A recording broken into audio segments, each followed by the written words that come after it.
acompañarlos con temas que realmente son de mucha actualidad y sobre todo para abrirnos bien los ojos. De eso se trata justamente el programa de hoy. Compañeros, buenas tardes, ¿cómo están?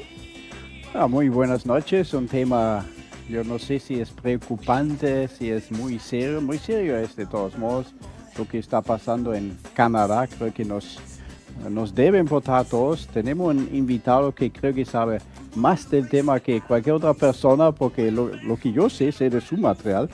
Nicolás Moraz, bienvenido al programa. Carsten, un placer estar de nuevo aquí. Muchas gracias por la invitación. Tenemos un pequeño material para comenzar y después hablamos. Vamos a ver este. Muy bien.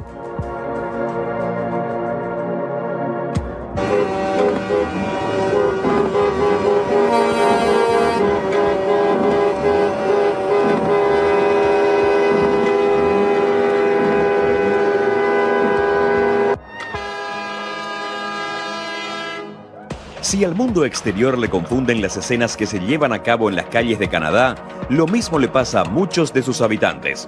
Los canadienses están perplejos, y tal vez ninguno más que los funcionarios gubernamentales que han permanecido en gran medida boquiabiertos mientras los camiones gigantes vigilan el terreno en la otrora plácida capital, temblando y tocando la bocina por la noche cuando la gente vitorea y baila sin que le importen lo que digan las autoridades. El lunes, cuando las protestas seguían enardecidas, el gobierno invocó la ley de emergencias que le otorga mucho más poder al gobierno para reprimir las protestas, arrestando incluso a una gran cantidad de personas. El llamado Convoy de la Libertad comenzó con una serie de protestas en enero en el oeste canadiense, impulsado por camioneros que rechazan la obligatoria para atravesar las fronteras estadounidenses. Posteriormente, el movimiento derivó en una protesta más amplia contra todas las medidas impuestas por el primer ministro canadiense Justin Trudeau. Muchos analistas argumentan que el llamado Convoy de la Libertad no es para nada una aberración, sino un reflejo de una parte integral del país que no se ajusta al estereotipo y por lo tanto se lo ignora. El mundo entero fija sus ojos en el lema omnipresente de los disturbios, garabateado en camiones, gorras, camisetas y pendones, un epíteto sorprendentemente vulgar para los estándares canadienses que insta al primer ministro Justin Trudeau a irse. Algunos dicen que no solo debería ser depuesto, sino encarcelado por las regulaciones de vacunación que han aprobado los gobiernos de Canadá.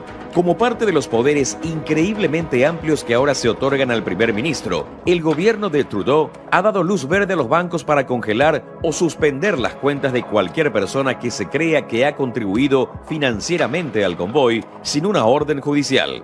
De hecho, por decreto, el gobernante supremo de Canadá autorizó a los bancos a congelar todos y cada uno de los activos que se considere que respaldan las protestas por la libertad en Canadá. Sin embargo, la respuesta insólitamente arrogante y tiránica del primer ministro Justin Trudeau, al declarar de hecho la ley marcial, no hace más que alimentar la soledad del líder del Partido Liberal, del que cada día se distancian más y más el pueblo y los políticos del país. Las calles del centro de Ottawa resuenan con cánticos y consignas impregnados del lenguaje de la Revolución de las 13 colonias, incluso hasta los banderines de Don't Tread on Me, una frase libertaria del siglo XVI que se empleó en el movimiento de independencia estadounidense. Muchos ciudadanos canadienses que no están ligados necesariamente a la protesta de los camioneros expresaron su hartazgo al régimen autoritario de Trudeau, pero más significativa es la actitud de los primeros ministros de las provincias que, uno tras otro, se distancian del primer ministro y van cediendo discretamente a las demandas de la protesta.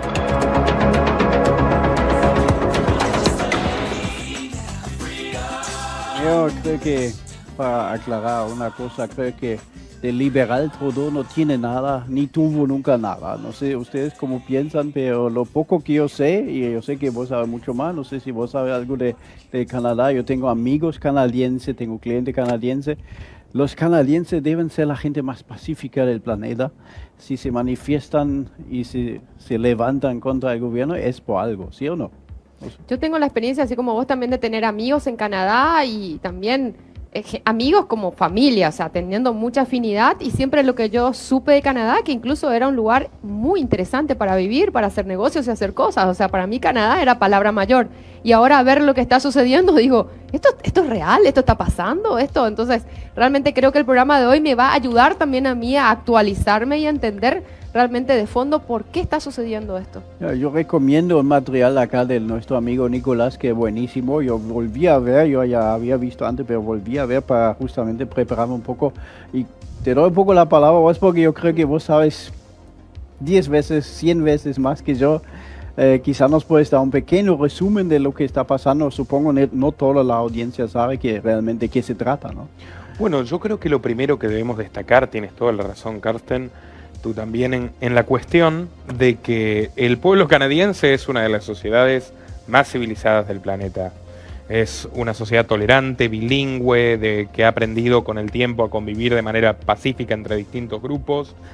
Y lo que hoy representa Justin Trudeau es precisamente el peligro que nosotros hemos estado advirtiendo en los anteriores programas a los que me han invitado tan amablemente Hugo Vera y vos, que es el peligro del globalismo autoritario. Para entender a Justin Trudeau, hacer unos esbozos del personaje, debemos comprender que ante todo es un actor, su profesión es la de actor, un profesor suplente de teatro. Yo escuché que por poco le contrataron para el papel de Kylo Ren de la Guerra de las Galaxias, pero al final optaron por el otro, que es muy parecido. Así es. Los dos son personajes muy tristes. Es una persona muy poco adepta al trabajo, vamos a ser justos, se pasó 2 años sabáticos a las expensas de su padre, y hay que ver que lo que está pasando ahora con la ley marcial ocurrió una sola vez en la historia de Canadá anteriormente con su padre. Pierre. El padre de Justin Trudeau, Pierre, considerado un líder progresista y modernizador por los grandes medios, fue en efecto un tirano memorable. Gobernó Canadá con puño de hierro durante 16 años. Nada más llegar al poder, creó un servicio de inteligencia cloacal a fines de los años 60, muy parecido a la CIA norteamericana, y a partir de allí empezó a maniobrar para alentar a un grupo subversivo que eran apenas 13 adolescentes, y los terminó convirtiendo en una suerte de ejército terrorista para salir a cazar a los disidentes de su gobierno. El Frente de Liberación de Quebec. Bueno, lo más interesante de todo es que él decreta la ley marcial, detiene a 600 personas, son sometidas a tortura, hay varios desaparecidos, ninguno era de la organización terrorista. Los 13 integrantes del Frente de Liberación de Quebec huyeron a Cuba. Y ustedes dirán, entonces, ¿qué hizo Pierre Trudeau? ¿Condenó a Cuba por refugiar a los terroristas? No, al contrario. Pierre Trudeau era un extraordinario amigo de Fidel Castro. Se consideraban amigos íntimos. De hecho, existe la leyenda callejera, la leyenda urbana, de que Justin Trudeau es hijo de Fidel Castro. ¿Por qué? Porque su padre, que era tan moderno y demás, no le temblaba el pulso en quitarle a los indígenas canadienses sus hijos y recluirlos en unos centros penitenciarios donde eran adoctrinados para trabajar para el gobierno y no se los devolvían nunca. No le temblaba el pulso en detener y desaparecer personas, pero al mismo tiempo era un hombre del show. Era amigo de John Lennon, gran amigo de Fidel Castro, hacía swinger, intercambio de parejas, y podemos ver a Fidel Castro teniendo en brazos a Justin Trudeau de bebé, lo podemos ver en su adolescencia, lo podemos ver en el funeral de Pierre, o sea, una amistad íntima entre el dictador comunista y el supuesto líder liberal de Canadá, Pierre Trudeau. Ahora, ¿qué pasa con Justin? Pierre Trudeau lo tuvo a los 50 años, muere a principios del siglo XXI, y Justin era una persona, como te digo, Carsten, una persona que a los 32 años no tenía profesión conocida, o sea, era un buscavidas, un nene de papá, pero un tipo con carisma, en un momento de vacío de poder en Canadá, a través de su apellido faraónico termina ascendiendo. ¿Con apoyo de quién? Con apoyo ante todo del Foro Económico Mundial, esta institución globalista de la que venimos hablando contigo. Y es muy amigo de George Soros, ¿no? O sea, eso no digo por casualidad, sino por sí, claro, sabiendo que se mete en la política donde puede, ¿no? Por supuesto que sí, es un hombre muy advenedizo, también es un gran amigo de Bill Gates. También lo ha sido de Elon Musk, que ahora lanzó algunas declaraciones contra Trudeau, pero Trudeau lo apoyó mucho en su proyecto de Neuralink, que es un proyecto para implantar chips en el cerebro humano. De hecho, una de sus experimentaciones en Canadá, salió hace poco la noticia, concluyó con que 13 de los chimpancés con los que está experimentando estos chips pensados para humanos han muerto. Pero bueno, en fin, Justin Trudeau, como líder del Foro Económico Mundial, joven líder del Foro Económico Mundial, ascendió rápidamente al poder con un extraordinario aparato propagandístico en el resto del mundo. Llegó a tener una imagen positiva mayor en España, según algunos relevamientos, que en su propio país. Klaus Schwab, el presidente del Foro Económico Mundial, admitió incluso en una entrevista que está en mi canal que él está muy orgulloso de Justin Trudeau y que la mitad del gabinete, más de la mitad del gabinete de Justin Trudeau está directamente penetrado por el Foro Económico Mundial. Utiliza estas palabras. Básicamente es un gobierno títere de la élite globalista en Canadá. ¿Qué pasó estos últimos tiempos antes de llegar a este grado de discordia? Bueno, como tú dices, Trudeau usurpa el nombre del liberalismo y es en realidad un autócrata memorable. Algunas de las medidas que más irritaron a los canadienses. Bueno, Canadá es un país con absoluta libertad de armas. Y hemos venido hablando, les conté en un programa anterior, cómo aquí las élites globales están restringiendo, quieren restringirlo en Paraguay y en muchos otros países independientes o relativamente independientes. Bueno, Trudeau comenzó a recrudecer las restricciones para los ciudadanos a la hora de armarse. Esto es particularmente venenoso para los canadienses. ¿Por qué? Porque ellos son reconocidos como un modelo de sociedad donde la gente se arma, se defiende a sí misma y nunca hay problemas de violencia, la inseguridad es bajísima. De hecho, el cineasta de izquierda, Michael Moore, vamos a ver que claramente no es una voz conservadora ni liberal, cuando hace su película Bowling for Columbine, su documental sobre la violencia en Estados Unidos, él termina ese documental, que yo le recomiendo a quien lo quiera ver, no con el mensaje que esperaríamos de un izquierdista, que es prohíban las armas. No, él se va a Canadá y dice, miren, en Estados Unidos hay libertad de armas y nos matamos y hay tiroteos y tal, pero en Canadá hay libertad y no pasa nada. Entonces básicamente el mensaje era, tenemos que imitar la cultura y la educación de Canadá, no prohibirle cosas a los ciudadanos. Bueno, Trudeau arremetió contra ese derecho de los canadienses. Luego, él se viste de representar el comercio global, todo es mentira. En Canadá hay todo tipo de subsidios a los alimentos, hay todo tipo de políticas de Estado regulatorias, burocráticas, que por ejemplo no permiten que haya más de un número determinado de productores de leche. Sí, el Estado fija los precios, es un delirio, todo esto alimentado por él, y ha llegado al grado, Carsten, de locura, después de haberle vendido medio país a China, incluso al gobierno chino, o sea, él, el presidente de Canadá, el primer ministro de Canadá, venderle propiedad del Estado al Estado chino, se le dio por prohibirle la propiedad privada a los extranjeros privados. O sea, hoy Canadá, que justamente según las mediciones absolutamente falaces, es uno de los países con mayor libertad económica, tú o yo no podemos comprar propiedad.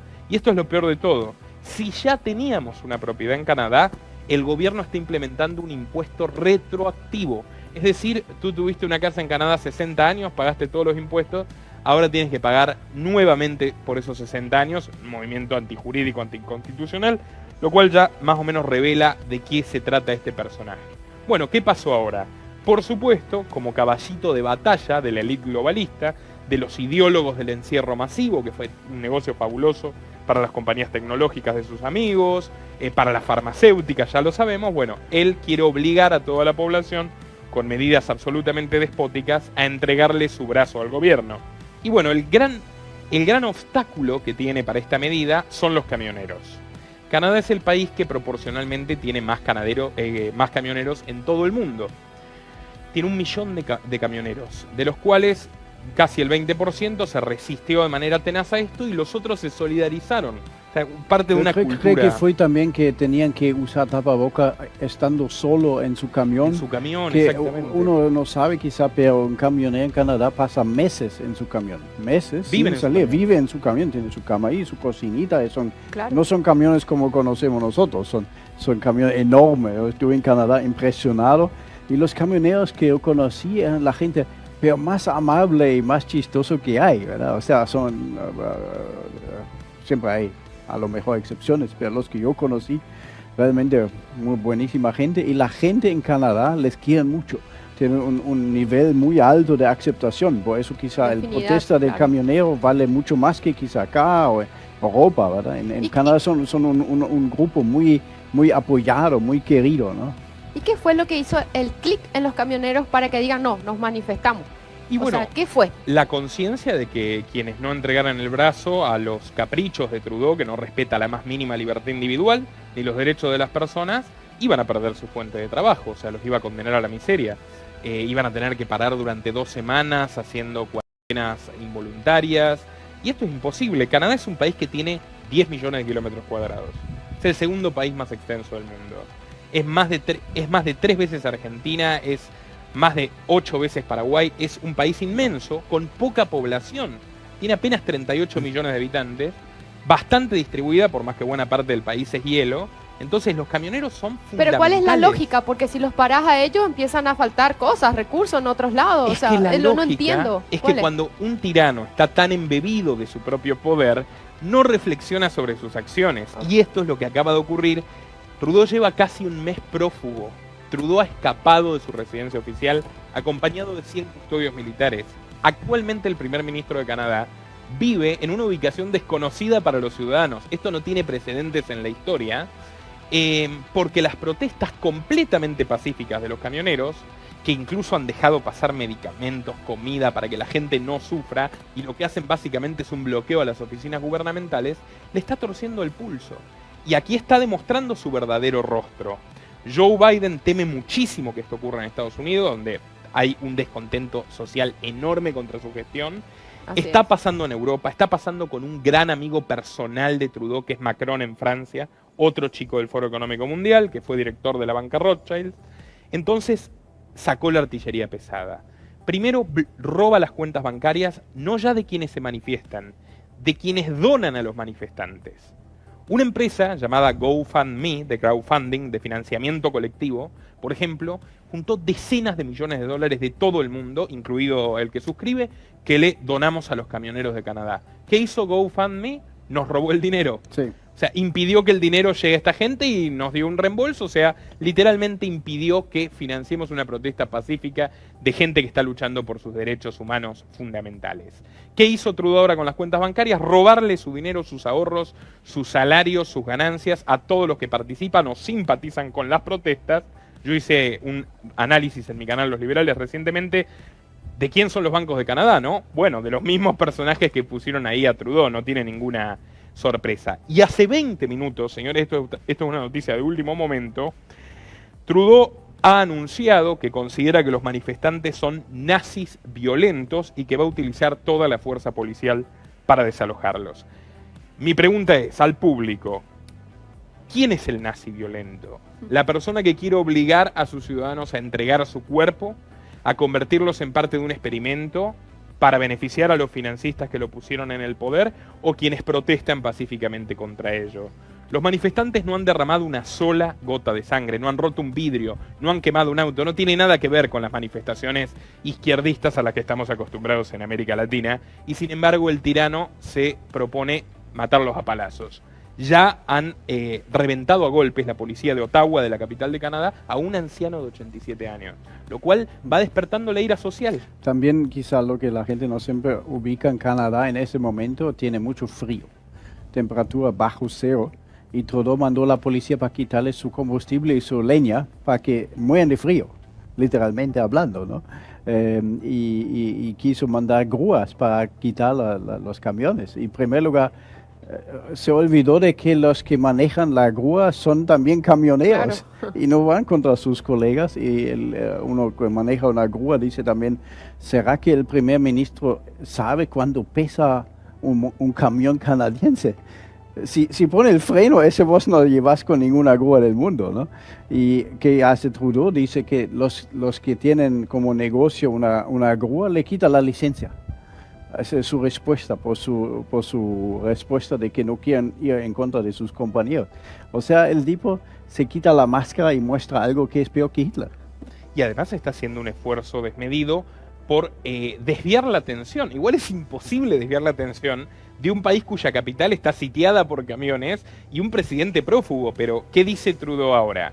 Le está enviando equipo militar letal, literalmente, de regalo a Ucrania. Está haciendo todo un show metiéndose en la cuestión de Rusia y Ucrania cuando su propio país está en llamas. Misteriosamente naufragó un barco gallego, el Villa de Pitancho, en aguas canadienses. Bueno, durante 12 días los han estado buscando, la televisión mostraba eso, mientras la gente está mucho más preocupada por lo que pasa en la calle. Es increíble, digamos, todo el despliegue que ha hecho para distraer, pero no lo logra. De hecho, las protestas de Canadá han logrado. Tomen nota, señores, esta es la vía por la cual se defiende la libertad. Han logrado retirar un impuesto especial para las personas que no le entregan su brazo al gobierno. Han logrado las protestas de los canadienses retirar completamente todo tipo de medidas de encierro y de cercenamiento de la libertad de reunión y de tránsito en 4 provincias por completo. Ha logrado que renuncie el jefe de la policía de Ottawa, ha logrado que renuncie el viceministro del Interior de Trudeau, ha logrado que Trudeau huya. Entonces, yo quiero ver qué va a pasar ahora, porque esa gente ha demostrado un enorme coraje, una enorme consistencia moral y habla muy bien de la sociedad canadiense que estén apoyando a los manifestantes en lugar de decir no, que lo saquen de aquí, etcétera. No, se están solidarizando porque están observando lo impiadoso. ¿Cuánto tiempo hace que los camioneros están firmes así? Un mes. Un mes. Pero ¿cómo ves la escena política? O sea, Trudeau en primer lugar perdió el voto popular en Canadá. Quizá un detalle pequeño, él tiene que 33% apenas de los votos tiene él. Por el sistema parlamentario creo que su partido tiene más asiento, aunque no tiene mayoría, pero hace alianza. En Alemania muy común también que se hace alianza, ninguno tiene mayoría suficiente, entonces hacen contrato de gobernabilidad. Y creo que él está apoyado por el grupo de Quebec, si no estoy equivocado. ¿Por el grupo de Quebec? Sí, porque alguien le tiene que apoyar, si no, él tiene minoría, no tiene mayoría, él tiene que tener un socio minoritario. Es una franquicia, en realidad es más o menos como el Partido Socialista de Cataluña en España. Es una franquicia de su partido, pero no es oficialmente su partido y esto es para colectar votos independentistas. De los mismos independentistas que supuestamente quería matar a su padre, ¿no? Ya sabemos cómo es divulgar la política. Hay forma que políticamente hablando Trudeau pierde porque él en asiento en el Parlamento en lugar tiene más, tiene una mayoría bastante sólida, ¿no? O sea, tiene más asiento que los conservadores, aunque el voto popular perdió. Pero por el sistema del parlamentario tiene una mayoría, no la mayoría necesaria para gobernar, pero sí una mayoría en frente al Partido Conservador, ¿no? Bueno, vos tenés que tener en cuenta que la población canadiense, de hecho eso explica por qué se han revelado de esta forma tan útil, no confía mucho en la clase política. Tienen una tasa de votación muy baja. Muy baja, sí. Y los conservadores han demostrado ser unos aliados completamente serviles al gobierno de Trudeau, por eso ha logrado mantenerse en el poder. Él llegó con mayoría absoluta en el año 2015 y ahora, como tú dijiste, apenas le saca 4 puntos de distancia al segundo grupo, pero les reparte cargos. O sea, en ese sentido, él ni siquiera toma la decisión de quién nombrar, lo ha dicho el mismo Klaus Schwab, él es el que gobierna en Canadá. Por eso yo creo que hay que empezar a abrir los ojos y los oídos. El otro día hablamos de los incendios, de la manipulación de los grupos indígenas, de cómo nos quieren robar nuestra propiedad con el Tratado de Escazú. Sepan que Paraguay tiene a su propio miembro del directorio del Foro Económico Mundial, que es el señor Martín Burt, de la Fundación Paraguaya, hombre fuerte del Partido Pseudo-Liberal Paraguayo. Y también a muchas otras personas, funcionarias como la titular del Instituto de Artesanía, Adriana Ortiz, y muchas otras personas. O sea, todos los países del mundo, hasta Rusia, que supuestamente estaría en contra de estas cosas, están gobernados o gerenciados en buena medida por miembros de estas organizaciones cuyos intereses son exactamente los contrarios a quienes defendemos la libertad y la propiedad privada. Ellos quieren defender solamente sus negocios a expensas de la libertad y la propiedad de todo el mundo. Muy, pero muy interesante. Realmente yo estoy así, que no puedo ni siquiera preguntar porque todas mis preguntas prácticamente, antes que las piense, ya me las están respondiendo. Así que bueno, tenemos que ir a una breve pausa y enseguida volvemos. Muy bien. Entonces es seria la situación en Canadá. Yo creo que puede decir eso. Y en cierta forma está también entrando a Estados Unidos, ¿no? Sí. O sea, hay gente que quiere copiar lo que está pasando en Canadá para presionar a Biden, ¿no? A ver, Biden enfrenta el nivel de popularidad más bajo de un presidente desde el peor momento de la invasión a Irak y Afganistán por parte de Bush. Y luego de eso, desde Richard Nixon no hay un presidente tan impopular. Su vice, Kamala Harris, que por obvias razones, basta que vean a Joe Biden no puede articular 3 oraciones coherentes por su propia cuenta. Kamala Harris tiene un gran poder y sin embargo es la vicepresidente más impopular de la historia, sí. O sea, de los 246 años de historia de Estados Unidos. Con lo cual, claramente ellos que han sido grandes representantes de estas medidas tiránicas, de hecho, la Corte Suprema norteamericana tumbó el intento de Biden de obligar a todos los empleados de empresas a entregar el brazo. Bueno, obviamente están muy preocupados. Recordemos además la población estadounidense tiene milicias. En cierto punto es una bomba de tiempo. Buena parte de los que no reconocen a Biden como presidente son personas que están armadas Y también están los antifas, que son armadores profesionales de disturbios de ultraizquierda, que también están armados, y armados con rifles de asalto, con ametralladoras, con francotiradores. Con lo cual, hablando de Antifa, justamente, cuando ustedes se recuerdan que había los supuestos protestas de BLM, Black Lives Matter, del Antifa, que prendían fuego a negocio, hasta mataron gente. ¿Ustedes se recuerdan de la ley marcial de Trump? Yo tampoco. O sea, siempre la gente decía Trump, el malo, el que va a ser dictador, él va a provocar una guerra. Todo lo contrario. Y ahora los buenitos, a uno como Justin Trudeau, que se quita la máscara, viene con la ley marcial, congela a fondo a la gente sin orden judicial, sin ningún procedimiento.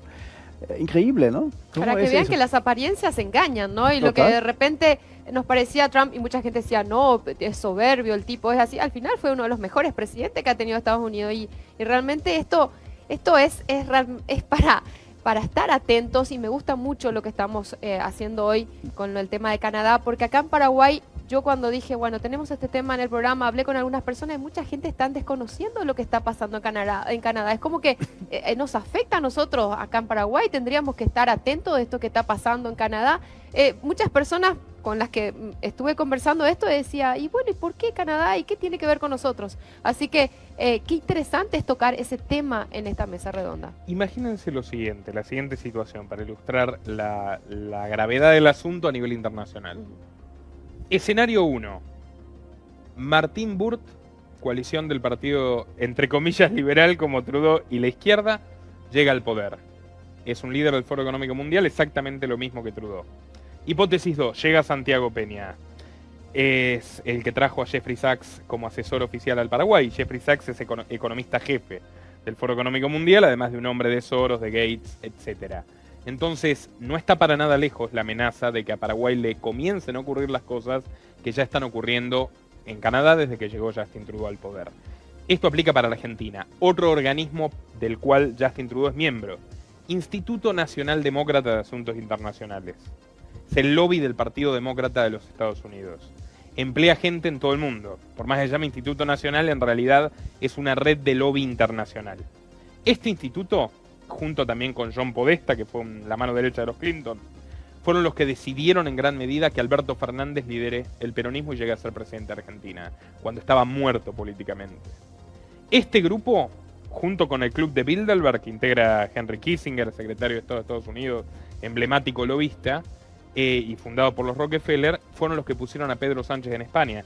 Si ustedes entran al LinkedIn del presidente de gobierno de España, Pedro Sánchez, todavía figura que trabaja como miembro del Instituto Nacional Demócrata. No se acordó ni siquiera de disimular y sacarlo. Trabaja para el Instituto Nacional Demócrata mientras es presidente de España. Y bueno, Trudeau en Canadá, Estados Unidos está gobernado de hecho por los más insignes ideólogos de todo esto. Entonces hay una tendencia mundial y es importante entender que los camioneros están arriesgando mucho en defensa de la libertad de todos. Y ese es el camino que hay que tomar. No con políticos que endiosan a Trudeau. Te voy a poner un ejemplo, Carsten. Javier Milei, que es consultor del Foro Económico Mundial, que ha dicho que Canadá y Australia son ejemplos de libertad. Miren lo que son Canadá y Australia. Miren lo que pasó con Djokovic en Australia. Miren lo que pasa ahora en Canadá. O sea, de hecho, insisto, consultor del Foro Económico Mundial. Hay de todos los colores. Te vienen con un discurso nacionalista putiniano. Gran amigo de Klaus Schwab. Cada vez que Putin va al Foro Económico Mundial dice, querido Klaus, que somos tan amigos desde el 92. Literal, empieza así él diciendo. Bueno, propuesta entre comillas liberal, Trudeau, etc. Milei, todos miembros del Foro Económico Mundial. Propuesta socialista, entre comillas, todos miembros del Foro Económico Mundial. De hecho, la propuesta más polémica, que es la que ha hecho masivamente conocida esta organización, es ese famoso artículo que hemos hablado contigo, Carsten, no tendrás nada y serás feliz. ¿Quién escribió ese artículo? Una becaria del Foro Económico Mundial, ministra de Ecología de Dinamarca, que estuvo en 3 partidos distintos. O sea, la fueron moviendo de acuerdo a la conveniencia, y Dauken.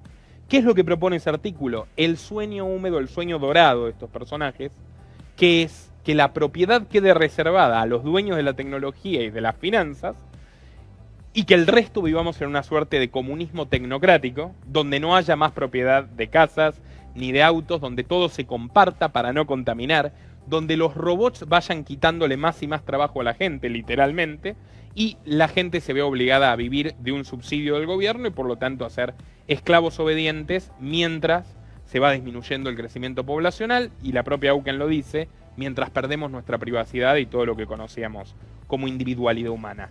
Este proyecto delirante, distópico, está en la Agenda 2030 de la ONU, subyace en el Tratado de Escazú, está en el gobierno de Trudeau, está en todos los miembros y representantes del Foro Económico Mundial. Si no empezamos a mirar hacia el poder visible, estamos perdidos. Y lo último que quiero decir es que una reflexión importante a partir de la confiscación de los depósitos de los disidentes del tirano Trudeau es esa frase del extraordinario libertario Lysander Spooner, jurista y abolicionista de la esclavitud, que le advirtió a su pueblo en el siglo XIX que la única garantía de libertad política es mantener el dinero en sus propios bolsillos.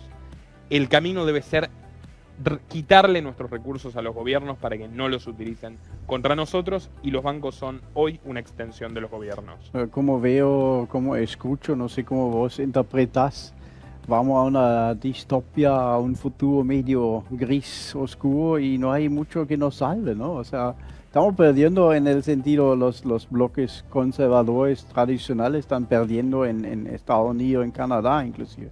O sea, en Europa ni hablar.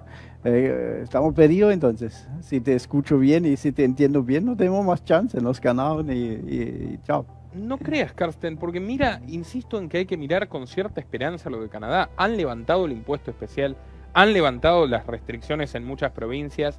En la protesta se contagió Holanda. Holanda hace 2 días acaba de levantar todo porque no quiere... Lo que me sorprende es realmente lo de... ¿Por qué me sorprende tanto de Canadá? Porque como conozco algo de Canadá, no son típicamente gente que fácilmente se manifiestan, que van así, que te hablan fuerte, al contrario, son, como dijiste al inicio también, en Nueva York se burlan de los canadienses porque son tan amables, vos le chocas así con el brazo y se disculpan ellos, ¿no? ¿Es cierto o no? Y sobre todo en ciertas partes de Canadá, ¿no? En Vancouver, por ejemplo, hay relativamente poco crimen. Cuando yo me fui, entre otras cosas, me fui a muchas ciudades canadienses, entre otras también a una estancia. Ellos tienen armas porque sí vienen osos, o sea, para protegerse de animales, lo que nosotros quizá no dimensionamos, ¿no? Igual el canadiense en sí, casi nunca hay pelea, casi nunca se pelean por un estacionamiento o algo así, y que se levanten de esa forma tan masiva y tan insistente, me sorprende mucho. O sea, hay otros países, otros pueblos que son más explosivos de repente, Francia, Italia, por ejemplo, ¿no? Pero Canadá, es el último país donde yo iba a soportado mucho. Y debe ser, porque es el último país. Si me preguntabas antes, digamos, cuál es el país que se va a levantar, Canadá, jamás. Pero ¿Cómo es posible? Lo que tienes que pensar es que precisamente a esa gente que trabaja duro, que respeta al vecino, que es pacífica, que se lleva bien, solo un nazi puede lanzarles a la policía encima. Yo quiero ver qué pasa en las próximas horas. O sea, cuando apalearon al anciano de 87 años que estaba apoyando a los manifestantes, la aprobación de las protestas estaba en el 53%, pasó al 62%. Así va a ser, me parece. O sea, yo quiero ver realmente qué va a pasar. Y nos han enseñado una valiosa lección. Se pueden conseguir cambios inmediatos si la gente protesta pacíficamente, pero le hace sentir la presión al gobierno. Hay un video también que inclusive yo puse al público que la policía le quita el combustible a los camioneros para que literalmente se mueran de frío, con un frío tremendo. Y la gente de la ciudad, ¿viste el video? Sí. Le llevan combustible como apoyo. Ese fue lo máximo, ¿no? O sea, no sé si viste. Ese es el camino, Carlos. Ese es el camino. Si nosotros hacemos eso en todo el mundo, no hay posibilidad ninguna de que los estados nos impongan lo que nos han venido imponiendo hasta ahora y sigan con este plan perverso. Entonces yo creo que hay que centrarse en lo que significa la desobediencia civil, porque significa asumir riesgos, pero al mismo tiempo significa defender verdaderamente la libertad. Poner un papelito en una caja de cartón para cambiar a un Trudeau por un Putin, a un Putin por un Milei, a un Milei por un Alberto Fernández o Pedro Sánchez, no cambia nada, están todos coaligados en la misma mafia. O sea, necesitan presentar esa pluralidad de discursos para que creas en ellos, pero representan al mismo poder concentrado. Me gustó eso que dijiste, de defender la libertad. Defender la Muy libertad. bien, tengo que ir a una breve pausa, enseguida volvemos. Muy bien, entonces, protesta civil, ¿qué hacemos? Vos sabés, Carsten, que a mí me pasa de todo lo que estamos hablando, que cuando uno puede, no sé, comparamos Canadá, Paraguay, decimos, bueno, Canadá, todo lo que sabemos que siempre fue un pueblo así muy culto, muy pacífico, tranquilo, súper ordenado, o sea, siempre lo veíamos como un ejemplo a seguir. Y uno dice, si esto le pasó a Canadá, ¿realmente nosotros podemos tener la forma de frenar de que esto no llegue acá? Lo que me sorprende, yo hubiese dicho Argentina es el primer país de hacer eso, lo que hacen los canadienses. Francia. O sea, hay algunos países que de entrada, conociendo a alguna gente, o sea, conociendo la gente común y corriente, yo no hablo de los políticos, sino cómo reaccionan, cómo piensan, cómo te hablan, ¿no? Hay países, Alemania, por ejemplo, que es muy obediente. Alemania es muy, la autoridad me dice, yo no, pero la mayoría de los alemanes, si el de arriba le dice, sí, sí, vamos a hacer.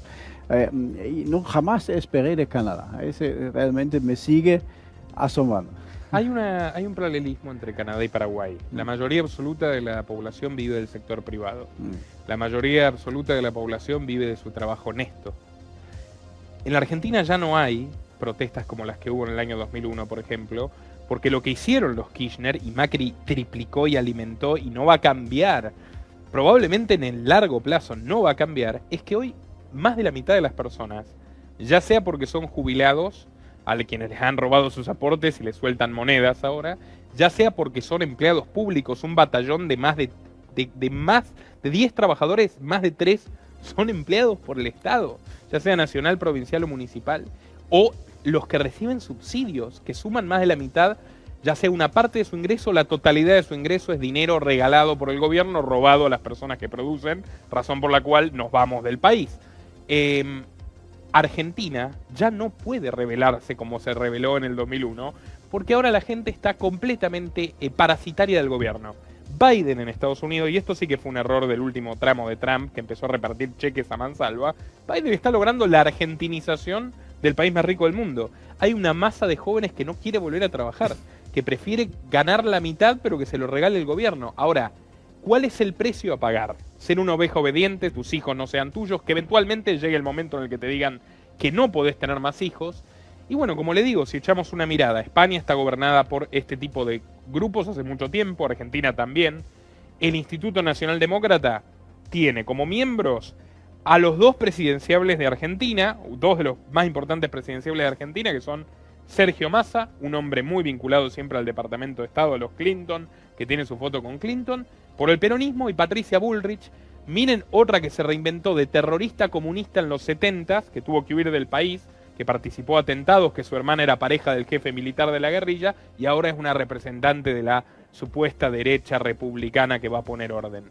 Bueno, México, López Obrador, que lo venden como la izquierda que vino a transformar a México, el gobierno que más ha decrecido económicamente al país, la gente le está pasando cada vez peor, y el tipo va y se junta con el Jeremy Corbyn de la izquierda inglesa, mírenlo al nacionalista, y dicen siempre hemos tenido el sueño de un gobierno mundial. Esa es lamentablemente la realidad de las élites dominantes en todo el mundo, y la forma de resistir es seguir el camino de los camioneros canadienses, no seguir el camino de dividirnos por apoyar a distintos líderes que en realidad solo defienden sus propios intereses. Esa es mi conclusión para el programa. En el Estados Unidos yo sé, no sé cómo va a continuar las cosas, pero a la vez veo que el Partido Demócrata entró en algunos problemas, ¿no? O sea, parece que, no sé si sobrejugaron su mano un poco o cuál es su tema, pero muchos estados que son lo tradicionalmente rojo, republicano, no hay luego mucho problema ahí, pero inclusive estados demócratas en las últimas, ellos siempre hacen encuestas, ¿no? Se pasan haciendo encuestas día a día. Nadie más vota al Partido Demócrata. Tanto que ahora en estados ultra azul bajaron el mandato de usar tapaboca con la única intención de volver a tener algo de voto. O sea, es una desesperación bastante acentuada. Y su caballo de batalla, Hillary Clinton, ahora que se sabe que ella mandó fabricar un dossier en contra de Trump, que es un gran escándalo. Obviamente los aliados en los medios de comunicación no reconocen todavía, pero sí está circulando, ya es una acusación formal, no es conspiración, no es ninguna teoría, es real. Y esa era su gran esperanza, porque ni Biden ni Harris creo que sabemos que no van a estar en el 2024 en Estados Unidos, tiene que ser alguien nuevo. ¿Y quién va a ser? Michelle Obama o Hillary Clinton. Hillary Clinton parece que es ¿Y Alejandra Ocasio-Cortez? como presidente, ¿no? Yo creo que el problema del Partido Demócrata es que se divide, igual como el Partido Republicano, son dos partidos bajo un techo. Y los demócratas por eso no querían Bernie Sanders. Bernie Sanders tiene seguidores reales, que le aman, que le defienden y todo. Pero el bloque centrista, que se cree centrista a lo mejor, no es tanto, pero se cree, no le va a votar, no le apoya. Y lo Ocasio-Cortez es lo mismo. Yo creo que hay un bloque que le quiere, le ama, el famoso squad de los 4 o 5 locas ahí que están ahí. Mismo en el Partido Republicano hay dos bloques, el bloque Trump y los Rhinos, que no son tan republicanos, pero ¿dónde va? No sé, quizá es mi esperanza totalmente inútil que el Partido Demócrata sobrejugó su mano y va a decaer. Ojalá, no sé, Carsten, quizá estoy soñando nomás. Lo único que tenemos que reparar ahí es quién cuenta los votos. Mientras lo siga contando Smartmatic, que es la misma empresa que le da victoria tras victoria al dictador venezolano. Nicolás Maduro es la que le dio la victoria a Biden. De Mark Malloch Brown. Que la gente no sabe que comparte una oficina con George Soros en Canadá. Es que Mark Malloch Brown Justamente. fue el presidente de Soros Fund Management, del área empresarial, y ahora es el presidente de la Open Society, o sea, de la red de lobby de Soros, y al mismo tiempo es el dueño, él es el dueño y el CEO de la empresa que le dio la victoria a Joe Biden en Estados Unidos y se la da al dictador venezolano en Venezuela. O sea, fíjense, Smartmatic intentó al menos 3 veces entrar a Paraguay. Todavía no lo ha logrado, pero atentos a eso, ¿eh? Pero lo que yo veo es que son rostros reconocidos, nombres que ya siempre escuchamos. No son muchos, son unos cuantos. Estamos ahí manejados por ¿qué? ¿Cuánto? 4 o 5 personas que manejan todo a nivel mundial, cualquier país, cualquier nación, hasta las que no podríamos imaginarnos como Canadá. O sea, esto es una locura, de verdad. Está complicada la cosa, no sé cómo lo que vamos a atajar. veo que gente fuerte, vamos a decir que por lo menos parcialmente defienden lo que sería el bloque conservador en Estados Unidos, nadie conoce. Los hermanos Koch, por ejemplo, la familia Mercer que le dio la victoria a Trump. Sin su plata y su asesoría de Steve Bannon no hubiese... Pues sus charlas no son tan buenas, para ser sincero. Le quiero mucho, pero no sabe hablar sin su teleprompter. Es muy... Por ahí va ahí. Y Steve Bannon, pagado por los Mercer, le ordenó un poco su campaña. Pero sí, algunos nombres conocemos ya 20 años, 30 años que están ahí. Yo soy uno de esos que creo que desde que yo soy teenager, sí, lo que digo, le conocemos bastante rostros bien. conocidos ya. El principal financista del aborto en el mundo, quizá, para que la gente ubique un poco dónde está parado, cuál es su intención, ¿no? O sea,